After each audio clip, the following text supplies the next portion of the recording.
Good morning. I'm going to say good morning even though I have no idea what time of day you will be watching this video, but it's bright and early. I literally just rolled out of bed.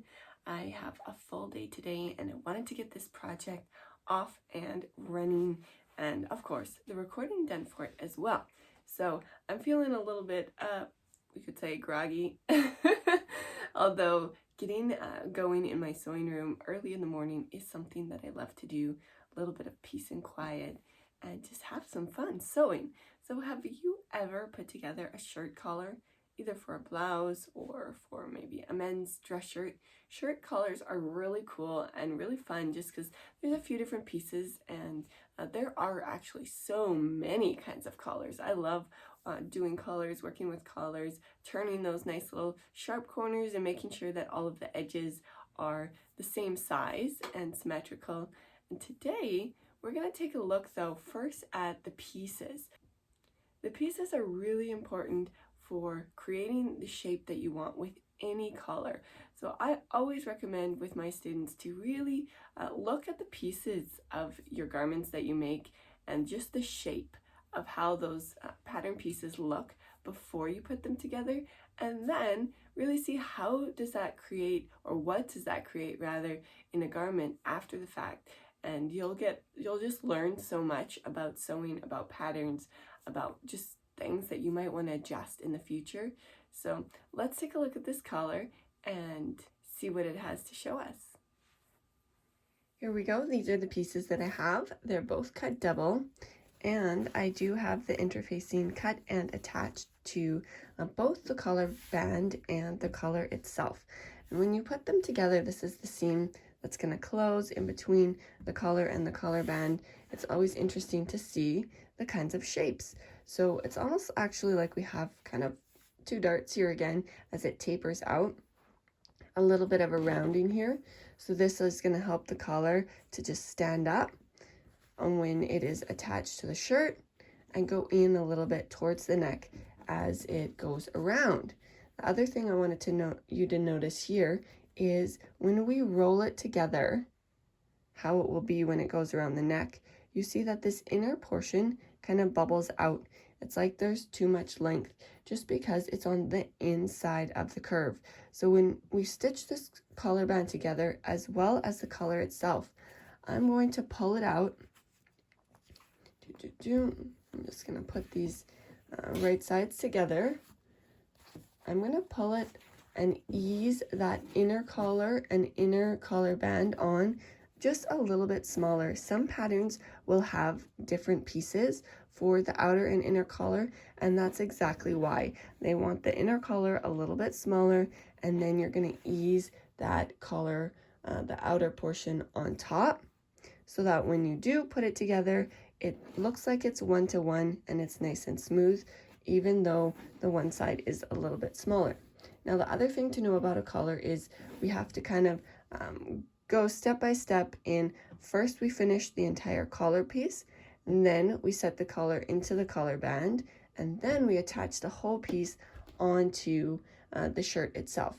So I'm going to take this over to the sewing machine.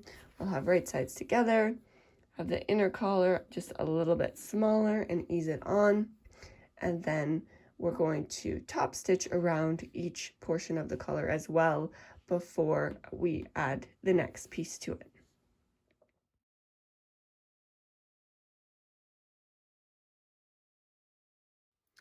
Now before we turn this around, we've got to trim our seam allowances a little bit, and you might have noticed that I did one stitch kind of across the corner here rather than just turning a sharp corner.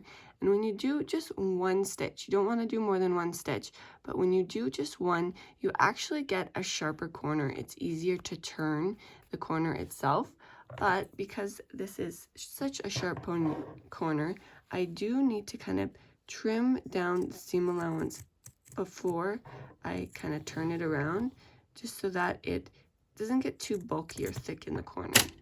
So it's definitely better to do this after you've stitched it, since you'll be able to get just a more consistent shape. I'm going to do that with both corners, and I'm also going to just snip a little bit into the seam allowance across the back of the collar. So whenever I snip into a seam allowance, I like to just do one layer. So I'll just do one layer, snip in. This is just a slight curve, but I want to make sure that it really can turn around and lay nice and smooth. And then I'm going to go in and do the other side offset from my first row of stitches. So here's where my first stitch is, or my first snip. So I'm gonna just go in and go offset on either side. This just looks so much better so that you don't have kind of that pressing through of your seam allowance in and showing where your little snips are.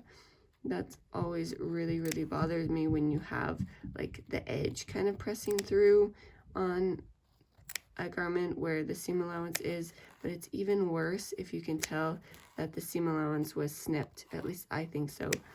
So that's why I like to do my snips kind of offset so that everywhere that it needs to open up, there's still some seam allowance there, and then it's just kind of a smoother transition. Sometimes I'll trim one side of the seam allowance down a little bit shorter, but I don't think I need to do that on this particular collar. I'm just going to trim this corner off as well, and then take it over to the ironing board, give it a little bit of a pressing. There we go. And then we can top stitch. To press this collar, I'm going to just open up the seam allowance and press it apart first. If I press the seam allowance as long or as far as I can't get all the way into the corners, but if I go just kind of down the back of the collar as far as I can, it really turns around nicer and gives you a sharper corner. So just a really nice turn on your collar when you first press the seam allowances apart, rather than just going straight to trying to get that edge. So I'm just going to do this on both sides, go down into the corner as far as I can. Getting in there.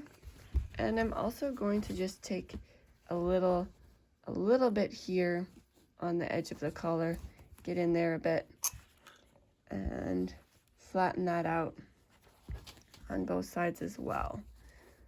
As always, pressing your garments are going to make them look so much more professional when you finish them. I'm not a big ironer, actually. I don't press things a lot before I wear them, like just taking them out of my closet. But when sewing, I am always using the iron. And even though I haven't pressed it yet, since I did that first pressing with the seam allowance, it's already looking really nice and sharp. So now when I go and press it, and then I actually go and do the top stitching around the edge, this is going to be a really nice collar. Just pop that in there. Make sure that stitch line is really nice right on the edge of where it folds. And then I'm also going to just check my corners, make sure that I have some symmetry in my corners before I move on.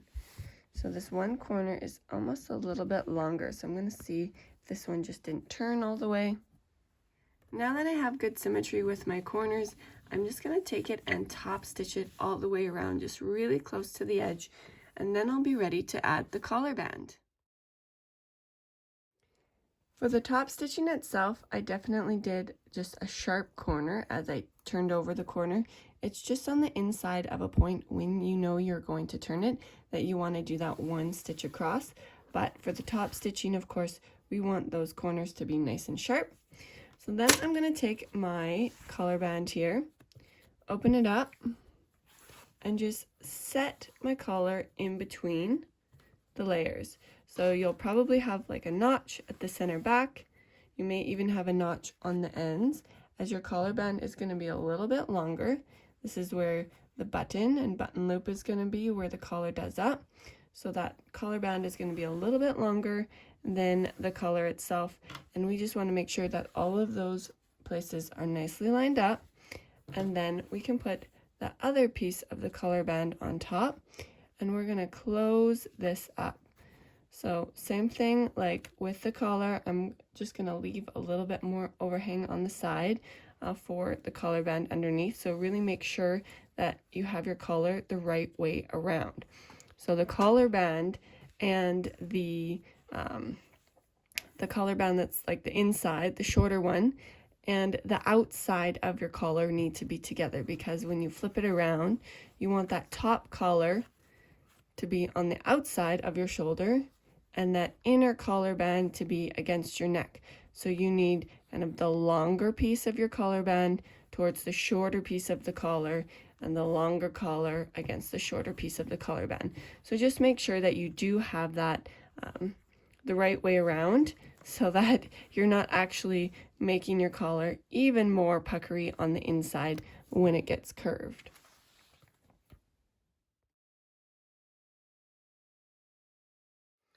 So before I flip this around, I'm just going to snip into the seam allowance across the back of the neck here. Same way. It's a little bit offset.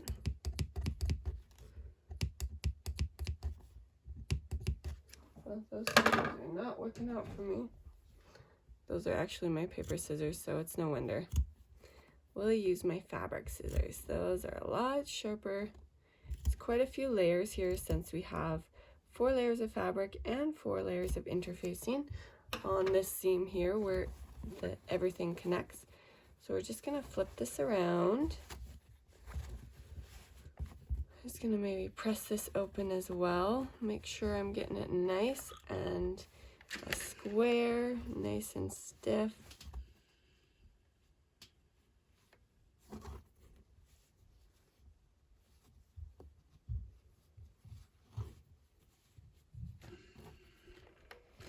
I want those nice crisp corners for sure, so I'm just going to press it in as much as I can, and then give it a nice quick pressing from the outside. I'm going to roll these corners over. We also want to make sure that we have nice symmetry in the rounding of our corners, as they will also overlap. So make sure that's nicely rolled out.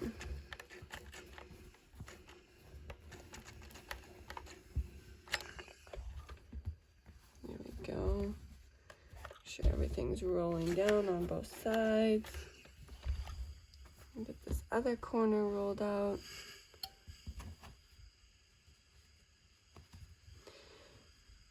You may find you need to trim down the seam allowance inside this corner, just because is quite a lot of seam allowance in there. Since I was,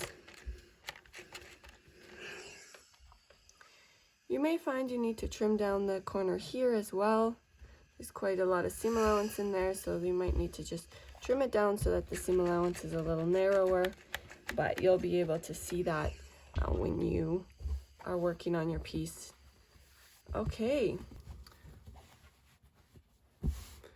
Okay, now that we have our collar pressed and ready to go, we're ready to attach it to the shirt. So I'm going to bring my shirt in here. We'll lay it down here. And you really, once again, want to make sure that you are attaching the collar the right way around. If we attached it the wrong way around at this point, we'd have a smaller collar where we need a larger collar, and vice versa. So it's really important to make sure that you have your collar the right way around. So I'm just going to double check which way around my collar goes. And you'll want to put that longer collar band against your fabric. So this is the longer collar band on this side. So I'm going to put this against my shirt, right sides together, center back lining up.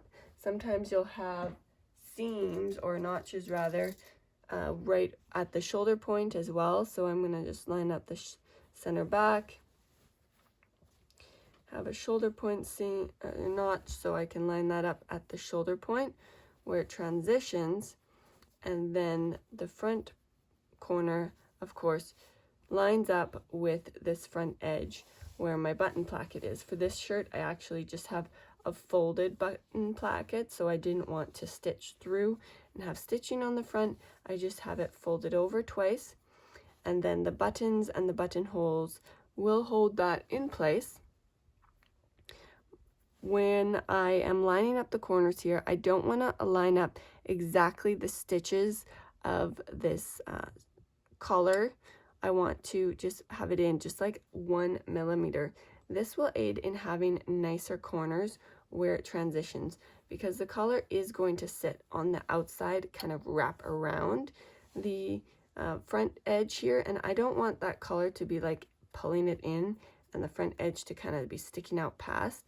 I want it to really be a straight line, a smooth transition, and to achieve that, I just need a tiny bit more length again so I can wrap around the outside of that edge, but it's not much. If you add too much, then you'll have a little corner where that collar band is hanging over farther. So because we're working with a concave and a convex edge here, the shirt itself has that concave, that rounding in, and the collar, the edge of this collar band, is a rounding out. It always does feel a little bit tricky, and sometimes it feels like it's not matching up, but you really need the same length along your stitch line. So the shirt is going to be larger right away after the stitch line, and the collar is going to be larger right away on the seam allowance, right away after the stitch line. But if you pin along that stitch line and everything lines up, then you are good to go. So don't worry about it feeling like it's not really lining up or adding up with the length of your stitches or stitch line. So that is totally normal, that it feels like there may be a little bit of a different length. It's always feels like that when you have a rounding in your pieces, and especially if one of them is a concave and one of them is a convex. The main thing to remember is just be careful that you don't get any kind of pleats or folds in your fabrics on one side or the other when you're closing up this seam. Attach this collar band right to the shirt. I do want to make sure that my first stitch is right up against where the collar band is stitched together, so I don't miss a little piece of the shirt. I'm going to just back stitch a little bit, and then we'll get this attached all the way along on this one side.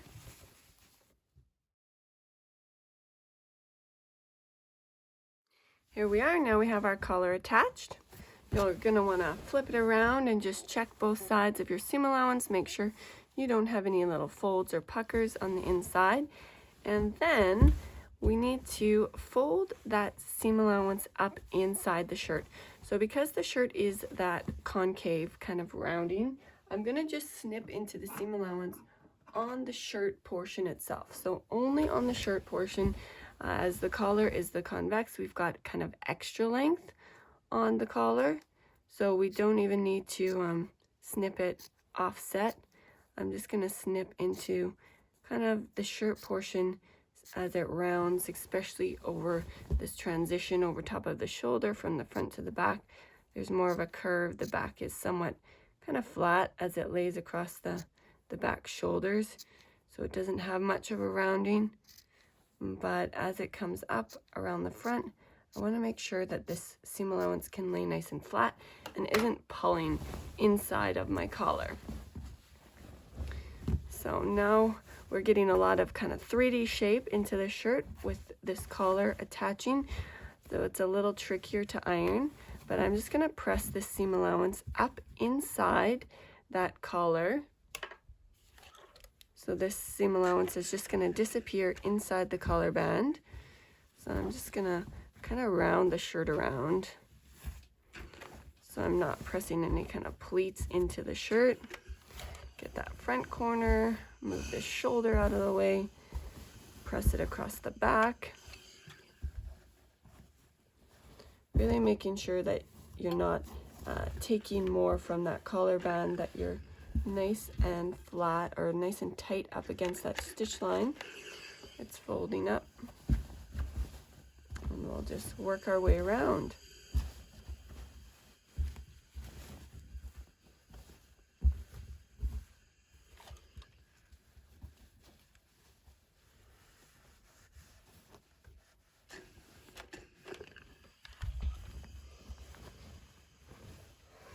So I'm just gonna press it from the back side as well. Just once again checking that it's nice and sharp. My seam allowance on the inside is still laying down into the shirt. We're gonna press that up and inside right away. But I just wanna make sure that the outside of my collar is laying really beautifully. And everything is as it should be before we do that. Looking good. Okay, so to close this collar up, we need to fold the seam allowance in from this inner band, the inner collar band, and I'm gonna just fold it up. The seam allowance, or the amount that I'm folding it in, is slightly smaller than the seam allowance I use on the shirt. The reason for that is I want this collar band to really cover up my stitch line. So my stitch line is just right here where the outer collar is attached, and I want this to cover up that stitch line so that when I'm top stitching it, when I top stitch it around the outside edge, I'm going to be closing up this seam at the same time. And I really want to make sure, oh, I've got a thread here. I want to make sure that I'm catching the band on the inside.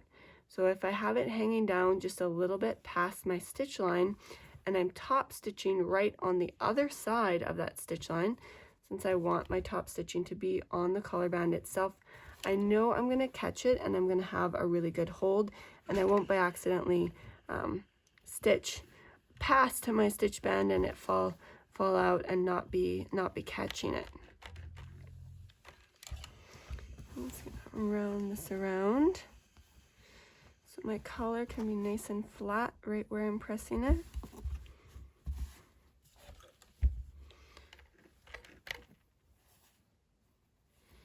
This fabric is so busy, it's a little bit hard to see on the tutorial video, I know, but I'm super excited for how this shirt is looking in person. It's gonna be really nice. It's a little hard for me to see my stitching as well. Let's see, there we go.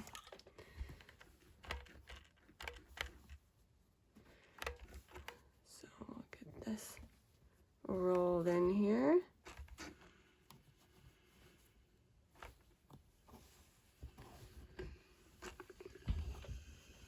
I'm just gonna fold this corner up nice and square. Always double check that you have good symmetry on all of your corners, all of your rounding, especially since right here where the collar buttons, those two corners are going to be right next to each other, so you really want to make sure you have like the same length, same amount hanging over, same rounding, whatever kind of shape you're doing, that it's all symmetrical. So this is looking really good. So I'm going to take this back to the machine and we're going to stitch right along this edge to close up the collar. And I also want to stitch up and around the whole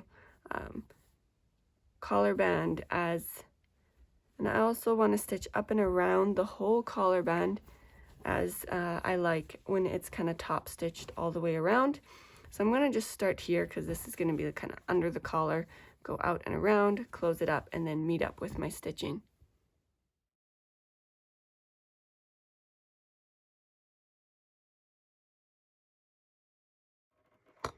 Here we go. I've got the top stitching done. I pressed it one more time flat and then folded over the collar.